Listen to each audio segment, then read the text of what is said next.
السلام علیکم، میں ہوں مشتاق نقوی، ایڈوکیٹ مشتاق نقوی لا چینل کے ساتھ آپ لوگوں کا بہت شکریہ. آپ میری بہت زیادہ حوصلہ افزائی کر رہے ہیں.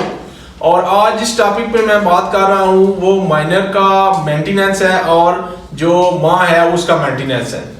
تو سب سے پہلے میں آپ کو بتاتا چلوں کہ قانونی طور پر باپ بیٹے کے 18 سال تک اور اس کو خرچہ نانو نفقہ دینے کا پابند ہے.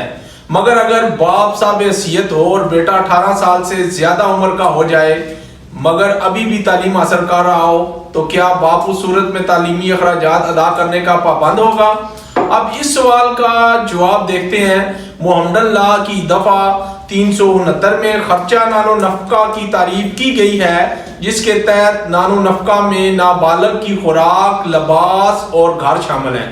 جبکہ دفعہ 370 میں قرار دیا گیا ہے کہ باپ بیٹے کے بالغ ہونے تک ڈیٹ آف میجورٹی تک خرچہ نانو نفقہ دینے کا پابند ہے.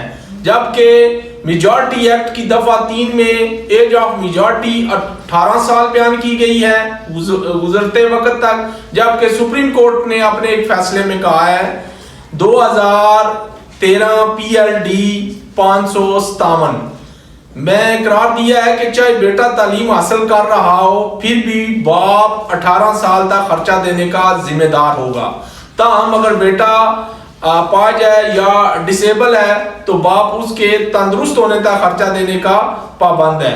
تو کچھ پوائنٹ ایسے ہیں جن میں جو میں نے آج مینٹیننس کے حوالے سے کیے ہیں کہ کن کن حالات میں جو ہے وہ باپ یا دادا یا بیت المال خرچہ دینے کا پابند ہے. ان کے ساتھ یہ لیٹسٹ ججمنٹس شامل میں نے کی ہیں تاکہ جب بھی کبھی آپ مینٹیننس کے حوالے سے کوئی پوائنٹ ڈسکس کرنا چاہیں تو آپ یوٹیوب پہ مشتاق نقوی اسپیس مینٹیننس لکھیں گے تو میری یہ ویڈیو سامنے آ جائے گی جس میں مختلف پوائنٹس پہ میں نے ویڈیو بنائی ہے جو اور ساتھ ججمنٹس کی ہیں. بیسک یہ میرا جو ایک منفرد چینل ہے کہ جس میں میں لیٹسٹ ججمنٹ کے ساتھ یا ججمنٹس کے ساتھ جو ہے وہ پوائنٹس جو ہے وہ ڈسکس کرتا ہوں. تو سب سے پہلے میں آپ کو بتاتا چلوں نانو نفقہ کے دعویٰ میں والد کی ذرائع آمدنی کو ثابت کرنا بھی لازمی ہے.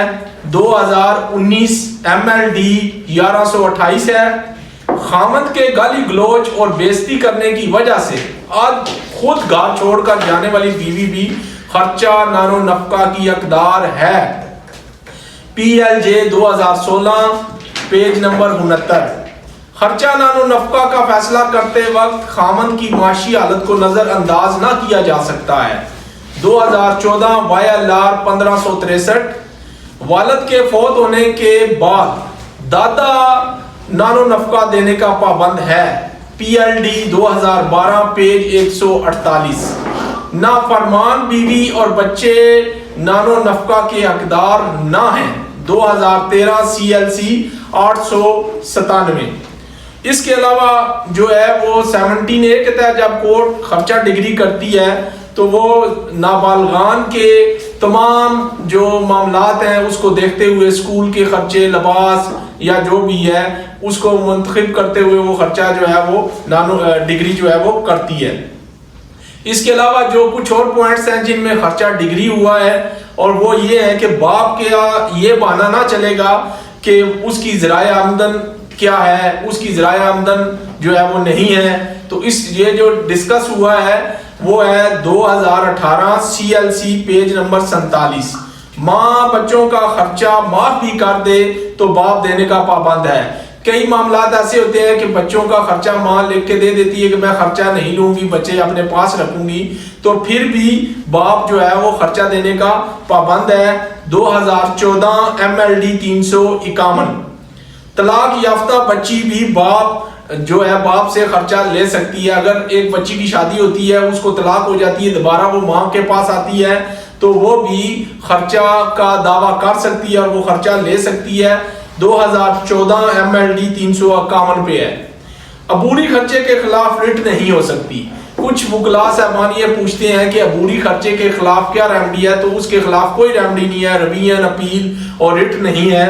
تو اس کی جو ججمنٹ ہے وہ ہے 2018 CLC نوٹ پیج نمبر 47.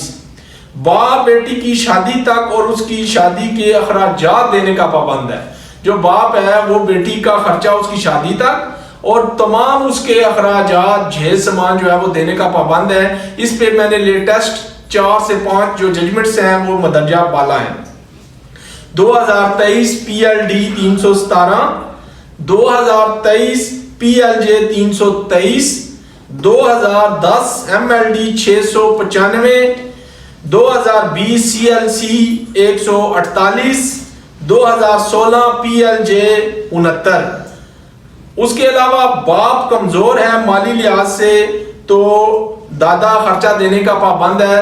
اگر باپ مالی لحاظ سے کمزور ہے تو دادا کو جو آپ کا دعویٰ ہے اس میں پارٹی بنانا بہت ضروری ہے. اگر آپ پارٹی نہیں بناتے ہیں تو وہ آپ دادے سے جو ہے وہ ڈگری ایکسکیوٹ نہیں کروا سکتے.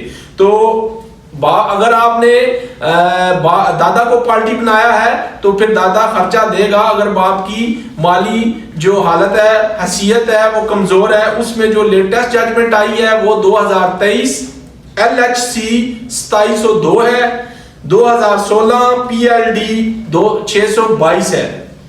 اس کے علاوہ جو اور تھوڑی سی ججمنٹس ہیں وہ بھی میں آپ کو بتاتا چلوں کہ عارضی خرچہ کے حوالے سے اسلام آباد ہائی کورٹ نے جو پوائنٹ ڈسکس کیے ہیں بہت اہم پوائنٹ ہیں جو اس ججمنٹ میں لکھے ہوئے ہیں. وہ 2020 ہے, CLC 131 ہے.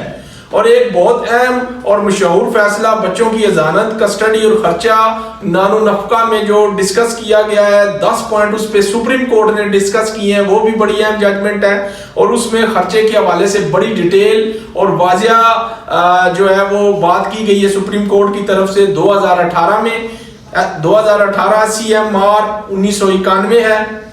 والدین بھی اپنے بچوں پر خرچے کا دعویٰ کر سکتے ہیں. یہ بھی ایک بڑی امپورٹنٹ ججمنٹ ہے کہ کچھ والدین جو ہے وہ غریب ہیں اور بچہ صاحب حیثیت ہے تو والدین بھی بچے کے اوپر خرچے کا دعویٰ کر سکتے ہیں. 2014 PLD 21 یہ پشاور کا فیصلہ ہے. خرچہ نان و نفقہ کا حوالے سے کورٹ کسی بھی ادارے کو باپ کی جو آمدنی ہے اس کے متعلق جو دستاویزات ہیں اس کو منگوا سکتی ہے. یہ بڑا امپورٹنٹ پوائنٹ ہے اور موسٹلی جو ہے وہ فیملی کورٹس یہ کہتی ہیں کہ ہمیں تو نہیں ہے, آپ پروف دیں ہمیں لا کے کہ وہ کیا کام کرتا ہے اس کا کیا ہے. تو اگر فیمیل جو ہے وہ کورٹ کو بتاتی ہے کہ یہ ادارہ جو ہے وہ پروف نہیں دے سکتا تو کورٹ اسے نوٹس بھیج سکتی ہے. اس کے بارے میں 2 ججمنٹس ہیں, وہ ہے 2019 PLJ 92 ہے, 2016 CLC 313 ہے. اور اس کے علاوہ سابقہ جو ہے وہ 30 سال کا خرچہ بھی ڈگری ہوا ہے اور وہ ہے 2018 YLR 128. باپ کی پراپرٹی نہ ہونے پر باپ دادا کی جائیداد سے خرچہ نان و نفقہ لے سکتا ہے. ہاں جی, یہ بڑا امپورٹنٹ پوائنٹ ہے کہ اگر باپ کی پراپرٹی نہیں ہے تو دادا کی پراپرٹی ہے, کوئی رینٹ کے مکانات ہیں, دکانیں ہیں یا کوئی بھی چیز ہے جس سے رینٹ آتا ہے یا کوئی بھی چیز ہے جس سے پیسے آتے ہیں تو دادا کی پراپرٹی جو ہے اس سے پوتا اپنا خرچہ لے سکتا ہے. 2018 CLC 784 ہے. اور آخری جو پوائنٹ ہے کہ باپ کی اگر مالی حیثیت کمزور ہے اور دادے کی بھی مالی حیثیت کمزور ہے تو جو پوتا ہے وہ یا جو مائنر گارڈین کی جو والدہ نابالغ کی والدہ ہے وہ بیت المال سے بھی خرچہ لے سکتی ہے. اس حوالے سے جو ججمنٹ ریفر کر رہا ہوں 2012 PLD 445 ہے. تو یہ آج کی جو ویڈیو ہے یہ مینٹیننس پہ ہے. آپ نے مشتاق نقوی سپیس مینٹیننس لکھنا ہے تو انشاءاللہ یہ ویڈیو مختلف پوائنٹ پہ خرچہ نان و نفقہ کے حوالے سے ہے. اور اس کے علاوہ اگر کوئی آپ کو ججمنٹس چاہیے ہو تو وہ آپ حوالہ بتا کے میرا جو یہ نیچے واٹس ایپ نمبر دیا گیا ہے اس پہ آپ مجھ سے PDF میں وصول کر سکتے ہیں. انشاءاللہ میں آپ کے لیے ویڈیو بناتا رہوں گا اور آپ اس سے مستفید ہوتے رہیں گے. آپ سے ایک ریکویسٹ ہے کہ میرے اس چینل کو سبسکرائب کریں اور اپنے جو وکلاء کے گروپس ہیں اس میں شیئر کریں تاکہ زیادہ سے زیادہ لوگ مستفید ہو سکیں اور میری حوصلہ افزائی ہو سکے تاکہ میں ویڈیو بناتا رہوں. آپ کا بہت شکریہ.